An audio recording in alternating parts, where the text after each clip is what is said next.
lang, katulad ng araw, kapag konting-konting lang, distansya lang, lumapit tayo sa araw, yung mundo, matutunaw tayo. Or konting layo lang dun sa araw, magiging yelo tayo. Ganun ka-powerful yung Panginoon natin. Ganun siya ka-unique. Ganun niya tayo kamahal. Ang tanging nilalang na nilikha ng Diyos upang siya'y sambahin ay tayo. Tayong mga anak niya. Lahat tayo ay tinawag upang magkaroon ng partikular na layunin. Yun ay ang sambahin siya. Yun ay papurihan siya. Kaya from time to time, kung nahihiya kayong lumuhod habang nagpapapuri sa Kanya, ini-encourage ko kayo, huwag kayong mahiya. Huwag yung hayaan na yung kagustuhan nyo na papurihan yung Panginoon ay mapigilan dahil doon sa kahihiyan na iniisip nyo doon sa katabi nyo. Okay lang yun. Wala nang pakialam sa inyo yung katabi nyo kasi nagpupuri din siya sa Panginoon. Tayo hinirang upang masaksihan ang kadakilahan ng Diyos sa Kanyang banal na kagandahan sa ating pagsamba. Wow. Habang tinitingnan tayo ng Panginoon, nakangiti siya na sinasamba tayo. Sa ating pagsamba, nalalaman natin na ang ating kalagayan sa harap ng Diyos na siya'y banal at tayo'y hindi. Kaya magagawang magpahayag ng banal. Kaya natin siyang tawagin na, banal ka, Panginoon. Ikaw ay holy. Dahil sa iyo lang nararapat ang aking pagsamba, ang aming pagsamba, ang aming buhay. Tayo manalangin.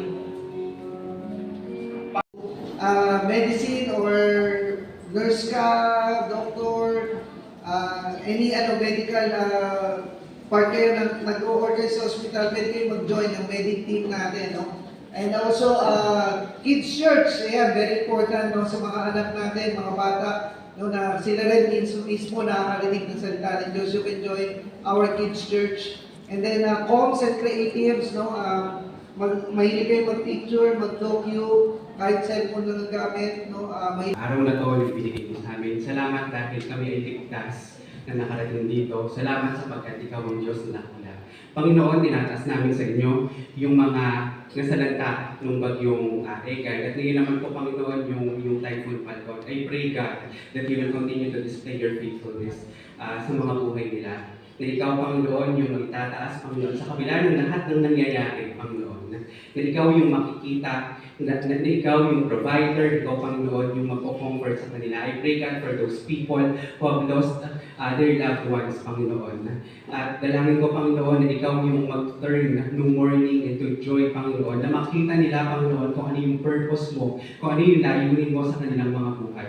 Lord, dalangin ko na ikaw yung patuloy na mag-protect sa kanila. Na sa kabila ng lahat ng nangyayari, Panginoon, ikaw pa rin ang Diyos at ikaw yung may control ng lahat ng ito. Salamat, Panginoon, sapagkat ikaw yung gagamit sa amin para maging instrumento, Panginoon, ng pagpapala at extension, Panginoon, ng iyong pagmamahal sa kanila. Lord, we continue to pray for them, that you will continue to comfort them, to give them joy, Panginoon. At ikaw, Panginoon, yung magbibigay sa kanila, Panginoon, ng lahat-lahat ng kanilang pangangailangan. I pray, God, na makabangon sila sa tulong mo. I pray, God, that you will be the one who will help them, who will give them peace, Panginoon, at security, Panginoon, sa kabila ng lahat ng ito. Salamat, Panginoon. I even pray, God, for the government, that you will give them wisdom on how to deal with this. Salamat, Panginoon, sapagkat ikaw yung magkakaloob nung guidance, nung wisdom, Panginoon, sa bawat isa. We thank you, God, we honor you, and bless you in the name of Jesus. Amen. Pero siguro, pwede tayo muli,